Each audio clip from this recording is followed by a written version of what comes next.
Ito na ba ang katapusan ng mga Telegram games na pinagkakaguluhan ng marami katulad ni Hamster Combat? At iyan po ang siyang ating pag-uusapan sa video na ito. Pero bago pa tayo magpatuloy, ay nais ko lamang po munang bigyang linaw ang aking disclaimer kung saan ang nilalaman po ng video na ito ay hindi po ito isang financial advice. For education and information purposes lamang po ang layunin nito. At ayan mga ka-crypto, simulan po natin sa mga numero. Ayon po sa Tonstat ay mula noong September 30, ang bilang po ng mga daily active wallets sa TON ay bumagsak po mula 1.47 million hanggang 52,951 noong October 7. Ibig pong sabihin ay mayroong 65% na pagbaba sa user activity. Bukod pa rito, ang on-chain wallet activations per day ay bumaba rin ng 75% mula 284,246 noong kanilang peak at noong September 19 hanggang 70,704.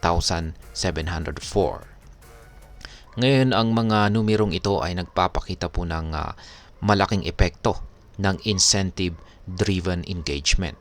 Maraming users ang nag-cash out agad pagkatapos ng airdrop, kaya't bumaba ang activity. Ang play to earn o P2E model na nagpasikat po sa mga games tulad ng Hamster Combat ay tila nawalan na ng appeal. Maraming players ang umalis dahil hindi na sila nakakakuha ng sapat na rewards para sa kanilang oras at pera. Bukod po sa pagbaba ng mga users ay bumaba rin ang development activity dito kay TON. Kaya ayon po sa Cryptometeus ay ang core at ecosystem developments ay bumagsak din, kung saan ay nagpapakita po ng mas malaking problema sa sustainability ng network. Kaya kung walang sapat na developers na nagtatrabaho sa mga bagong projects, mahihirapan ang TON na mag-build ng mga essential Web3 services tulad ng decentralized finance or DeFi, decentralized exchanges or DEX, at autonomous organizations o DAOs, at syempre maging mga games. Ngunit, hindi pa naman tapos ang lahat para kay TON.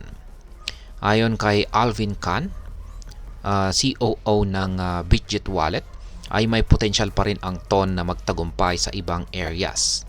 Sabi niya, ang long-term potential ng TON ay nasa integration ng financial services sa loob ng Telegram, katulad po ng WeChat Pay at saka Alipay. Ang integration na ito ay maaari pong mag-create ng seamless interaction sa pagitan ng communication at finance, kung saan ay magagamit po ng halos 1 billion users ng Telegram.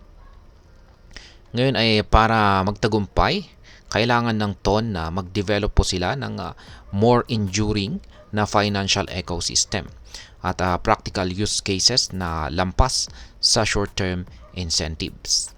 Kabilang dito ang pag-build po ng tokenized communities at peer-to-peer services na nagbibigay po ng mas malalim na halaga at nagpapanatili ng engagement ng mga users. Kung magagawa po ito ng TON, ay maaring mabawi nila ang kanilang dating kasikatan at muling magtagumpay. Sa kabila ng mga hamon ay may pag-asa pa rin itong si TON.